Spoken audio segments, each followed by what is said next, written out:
Hey everybody, welcome back to the SuperBake podcast. I'm your host, Baker. Let's talk about stuff.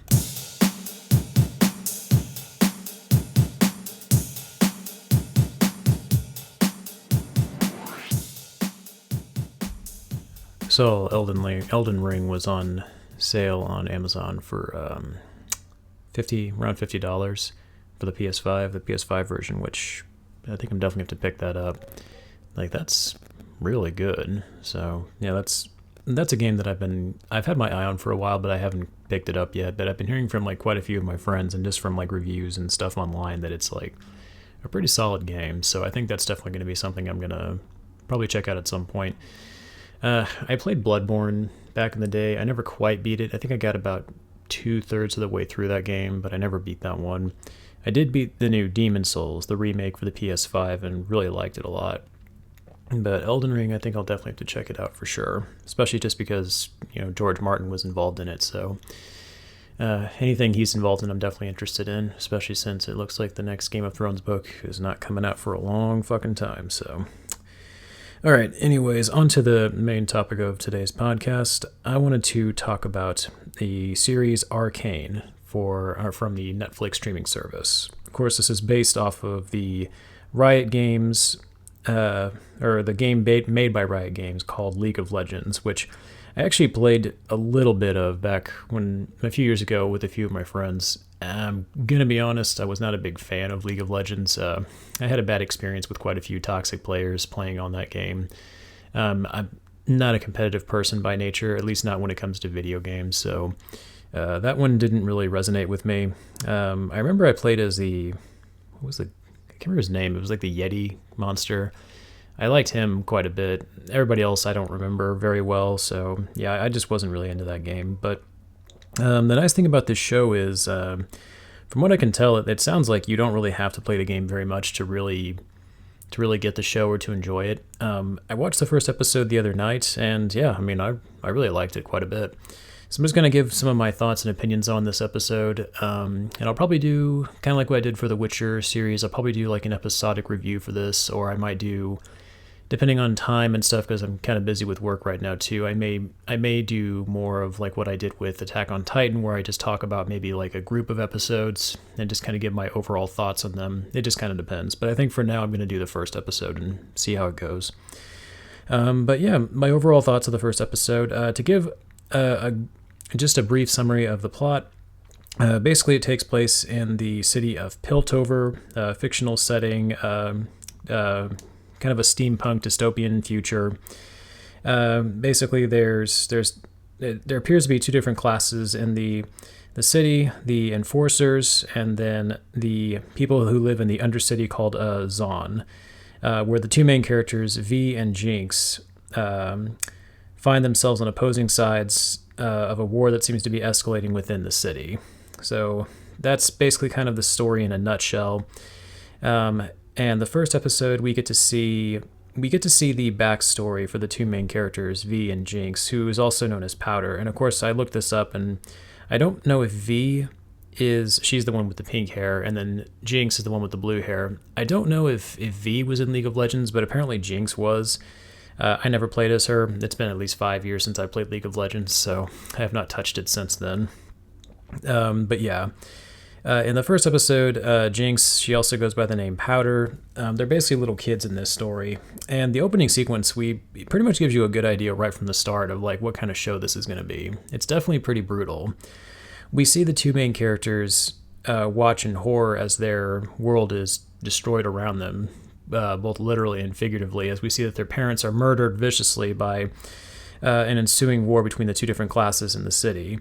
And then we see a man walk up to them named Vander, who essentially takes the two children in as his own kids after he witnesses their parents murdered. And so a few years go by, and we get to see V and Powder. Essentially, they're kind of like street thugs in a sense. They go around and basically pickpocket people. They sneak into a penthouse from one of the upper class citizens, and they go in there and steal a few items. And Powder finds these weird gem thingies, which basically destroy the entire penthouse and a good chunk of that part of the city. And so they have to run away from the enforcers, and they're chased back down into the undercity of Zon, where they try to sell the items that they've got. And from there, they get into a fight with a few other young, like, kids, basically ruffians, kind of like them. They lose the items, and then they have to go back to talk to Vander about it. And then we also get to see, some heartfelt moments between the sisters, V and Powder. And that's kind of the first episode in a nutshell. Basically, not a lot happens. It just kind of feels like it's setting up for the next few episodes.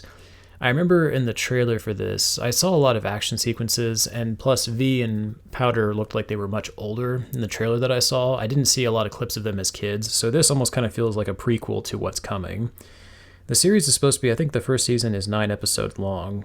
So this almost kind of, and it seems like most shows like this are like 8 episodes, I guess, or maybe 10. But yeah, I'm guessing this episode was supposed to be just sort of like a way to introduce you to the characters, mainly the two main characters, the sisters, and kind of get an understanding of them. So my overall impressions of the first episode, I liked it. It didn't wow me. Like nothing about it really stuck out to me as being, other than the animation and the voice acting. But beyond that, the story it's good. It doesn't feel like anything I haven't seen before, like nothing particularly noteworthy. But I'm kind of holding my opinion until I watch the entire series as a whole and see how it goes from there. But one thing I definitely like about it is the voice acting. I don't know who a lot of the other actors are in this, but I did see that Haley Steinfeld plays the main character, Violet, or V. Which I thought I recognized her voice when I was watching this. Haley Steinfeld, she was in, I believe, the True Grit remake. Yeah, she's a fantastic actress. I really like her in this role. I think she does a great job of giving V this, she's the older sister. She has a toughness to her, but you can definitely tell like she cares about her younger sister, Powder. She's looking out for her best interest, but at the same time, V has like this tomboyish, toughness to her. We see that demonstrated when they get into the street fight with the, I think the kid's name is Deckard, the leader of this other group of kids that tries to take their stuff from them. And, and she holds her own in that fight and actually beats the shit out of him in that scene. And I like the scenes with her and Powder. I like when she sticks up for her little sister. I like those, I like those little heart-to-heart moments they have in this episode. There's not a whole lot of them, but I feel like the ones that are there are definitely powerful. And of course, the actress that plays Powder, well, in this one, I think it's Mia Sinclair. Janice plays young Powder. I think it's Ella Burnell plays the older version of her. But yeah, I think Sinclair Janice, she does a great job as young Powder. She has a likability. She brings a likability to the character. She's trying to prove to Violet and the rest of the group that she can pull her weight, even though they say in the episode several times that she's always making mistakes. And in this episode, she, the items that they try to steal, she drops them at one point, which basically kind of ruins the entire operation. So yeah, I like Powder's character. There's not a whole lot to her, at least not in this episode. But again, I feel like they're going to develop that more as the series goes on. Another standout that I liked was Vander, who I just looked up. He was voiced by J.B. Blanc. I think that's how you pronounce his last name. Who I looked up him because I thought his voice sounded familiar, and sure enough, he's a voice actor who's done several things.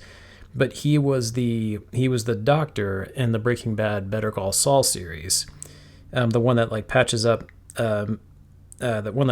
Mike in Better Call Saul, and I think it was season 5. Spoiler if you haven't seen that season yet. But yeah, that was surprising. Yeah, he's really great as Vander. I like his character quite a bit. You see him. There's a scene in the bar where you see Vander talking to a few other people, and he definitely demonstrates that he's this calm, collected, but very badass character. He doesn't get a whole lot of screen time, but the screen time that he does get, he does very well at establishing himself as a force to be reckoned with in the city. And then the other characters in the episode are pretty good for the most part. We get an idea of the class system in the city. There's a scene where a few enforcers show up in Vander's bar and try to kind of or they show up in this place that Vander's at, not his bar. It's one of his friends' places, and the enforcers try to basically flex their trying to think of what the right word is. They try to basically intimidate Vander essentially in the episode, which of course he's too cool for that. But it's an interesting scene for sure. Like I said, for me, the story-wise, this episode was fine. Nothing about it really stuck out to me. It definitely kind of felt like I've seen a few shows with a similar premise like this, the dystopian future where there's a class system in the city that this takes place in. So story-wise, this didn't really stick out to me too much. But one thing about the show that I really love is the animation style. This show looks to me almost kind of like an oil painting come to life. It reminds me a lot of the Dishonored series. Like, I love Dishonored 1 and 2. Those are two of my favorite games. I'm not a big stealth game guy, but I love those two games tremendously. And I definitely got that vibe watching this show.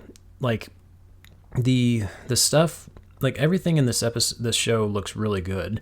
And one thing that I particularly like with the animation is, even though it is technically 3D animation, there are moments where you see like 2D effects in the episode. Like smoke effects look like they're two-dimensional. Like in the part where the kids blow up the penthouse, you can see like when the gravel is falling down into the street, you can see like the smoke coming off of it. But the smoke itself, at least it looks like it's 2D animated, which I actually really liked. I thought that was a really cool effect. I actually dug that quite a bit. I don't know why I'm a sucker for animation, and I love when they do different things like this. And this is definitely, I've never seen a show that looks quite like this. There's another show on Netflix, I think, called Love, Death, and Robots. I've never seen that, but I think that, from what I remember from the trailer, the animation in that kind of reminds me of this in a sense. But this show, Arcane, the animation style reminds me a lot of like a mix of like the Dishonored series and like maybe like the Borderlands series. Like, I feel like the style is kind of somewhere in between those two, which I totally dig. Like I feel like almost every frame of this show, if you paused it, it would look like a perfect still image that you could frame. So the animation, I mean, I could go on and on about that forever. And don't worry, I'm not going to. But yeah, the animation of this show, I think to me, is probably the biggest standout. But yeah, it's got me curious. I'm definitely going to watch, a few more episodes before I kind of make up my mind as far as how I feel about this. And of course, the way the episode ends, we kind of get a look at sort of I'm guessing he's supposed to be the villain, this character named Lord Silco, who we see in a pretty brutal scene where he basically murders his cat by feeding him to a rat that he injects with this weird mutagen stuff known as the Shimmer, which turns the rat into like kind of a monster, basically. Kind of felt sorry for the cat. Even in an animated movie, I hate seeing animals getting hurt, but yeah, we get to see him kind of set up as sort of the villain of the show. Again, his look, like his design it's fine, I guess. Like, I love the animation of it, but yeah, I'm assuming that they're gonna do more with his character down the line. So yeah, I guess the best way I would rate the first episode is I liked it. I didn't think it was anything phenomenal, but I liked it. I mean, I didn't, there was nothing about it that I disliked. I guess nothing about it really blew me away beyond the animation. But like I said, I'm going to reserve judgment for the show. I'm definitely not going to judge it based on the first episode. And I don't want it to sound like I didn't like it at all. I definitely enjoyed it tremendously. But yeah, I think this is going to be one of those shows that I'm going to have to give a few more episodes for it to really grab me.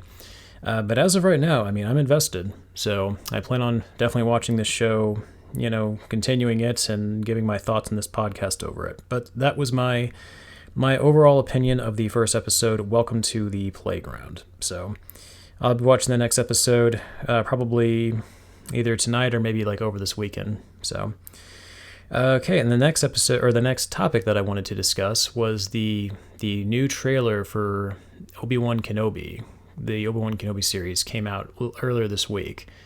So got to watch that, and yeah, I may have to resubscribe to Disney Plus, because they have definitely got me very interested in that show. It said it was going to be a 6-part event, so that's going to be interesting. I'm definitely excited. I'm curious to know how long each episode's going to be too. I haven't done a whole lot of research into it, other than like the cast that's going to be in it, which, yeah, I was kind of surprised at some of the people that were in this. I know I noted Joel Edgerton before, and then of course this was something that I didn't know about. I don't think I knew about this when I talked about the first episode for it, but Hayden Christensen is actually going to reprise his role as Darth Vader. And we do get to see in the trailer that Vader is going to be in this series. I think it's like just 3 very short clips with Vader in them, where we see them basically, it almost kind of looks like they're putting him together, which was a really creepy but effective effect for the trailer, where we see them actually, like, it looks like they're screwing in like one of his robotic limbs. We see him put like his, I think it's the machine that helps him breathe. We see them attach that to his mechanical body. And then there's, of course, that, that trademark Star Wars just kind of silent. And then they do the iconic breathing, in that scene. And it shows Obi-Wan's expression, which I don't know if that's supposed to be him facing Vader or not. It looks like in the scene, like he's got guys, possibly Vader's men, surrounding Obi-Wan, so we'll have to wait and see. But yeah, that's definitely exciting. Yeah, this trailer, I mean, I was interested from the first trailer, but I think the second trailer, I think this one's definitely got me convinced that this is going to be worth checking out. I haven't watched any of the Book of Boba Fett. I've heard mixed things about that show, but yeah, I think I've always been an Obi-Wan fan. I love Ewan McGregor. I think he's a phenomenal actor, so just the idea of seeing him reprise his role as Obi-Wan, to me, I think makes this worth checking out. But now that I know that Hayden Christensen is actually reprising his role as Vader, I think, yeah, the stakes are definitely much higher for this show. And just watching the trailer, it definitely seems like the stakes are extremely high in this. We see, it looks like the story is going to be following Obi-Wan going back to, or staying on Tatooine and keeping an eye on Luke and his Uncle Owen. And there's actually a pretty cool and pretty tense scene between Kenobi and Uncle Owen, where Kenobi basically tells him, like, it's time for Luke to be trained, and Owen basically, gives him a jab with, well, like, you trained his father. That was a pretty interesting, intense line for him to deliver. Joel Edgerton, of course, he's a phenomenal actor. It's cool to see him in a big series like this.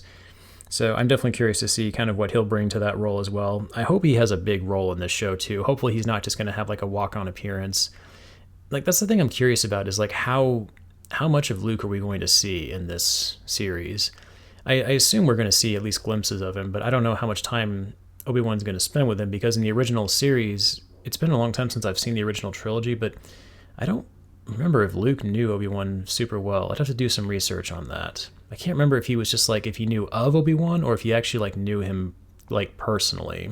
So I'd have to go back and do some research on that. I'm not 100% sure, but it looks more like it's going to focus on the Empire and Vader basically keeping tabs on, or trying to find Obi-Wan, and basically, I assume, trying to find the whereabouts of Luke and Leia. Because I remember at the end of Revenge of the Sith, I feel like, I need to go back and research again, but I feel like Vader knew about his kids. I can't remember for sure. I mean, I think he knew that Padme was pregnant, if I remember correctly. Yeah, I'm probably butchering that. I have not watched Star Wars in a very long time, so forgive me if I don't know the lore very well. But anyways, yeah, it looks like this trailer, like there's a character called I think they're an Inquisitor, kind of like the villain from the, what was it called?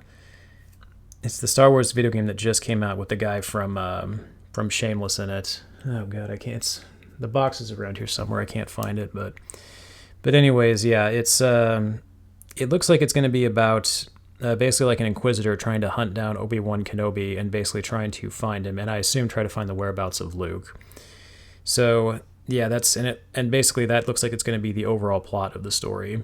I know I've heard a lot of people talk about like they want to see Darth Maul in this, but I don't know. I kind of like Darth Maul more just in like the Phantom Menace movie. I don't really know if I want to see him in this show. I like the focus being on just between the conflict of Obi-Wan Kenobi and Darth Vader. I feel like if you put Darth Maul in there, that's a little too much Sith in this one movie. So I like it more. Like, don't give it too many big villains for this series. I like this way more. So I think that's going to be really cool.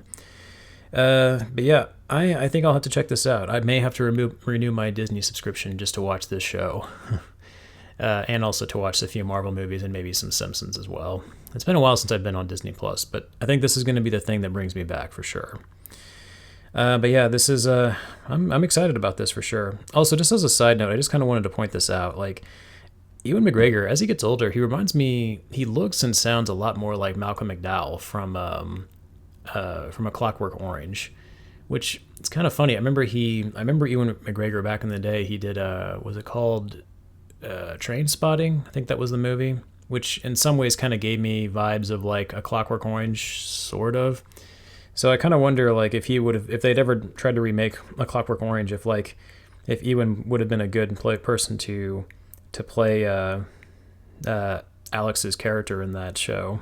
I'm not sure, but regardless, yeah, I couldn't help but notice that as I was watching the trailers. Like, I was like listening to him talk and watching him talk. I was just like, or watching him talk. I kept getting Malcolm McDowell vibes, which is funny. But yeah, that's exciting. I think it's going to be. It looks like it's going to be a pretty interesting show, so I think I will definitely have to check that out for sure when that comes out. And then the last thing I wanted to talk about, and this really isn't much of a topic, but more or less just sort of an announcement.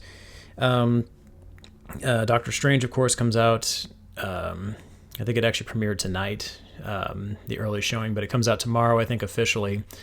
So I am going to watch that movie probably this weekend, I think, on Saturday. So I do plan on doing a review of that movie, so look for that to be released probably next week, like next Friday. So I'm excited to see that movie. I've been trying to avoid reviews of it, trying to avoid as much spoilers as I possibly can. So hopefully it's good. I think, it seems like they're getting into the weirder things in the MCU, the weirder part of the Marvel comics, which I'm all for, and then coming off of watching Everything Everywhere All at Once, I kind of feel like that and Spider-Man No Way Home, I think kind of got me in the mood for this movie, kind of got me prepped for it. So I'm ready for more multiverse stuff. So this is going to be exciting. But yeah, look for that review next week. I don't have anything else to talk about, so I think that's going to be it for tonight, and I'll catch you guys later.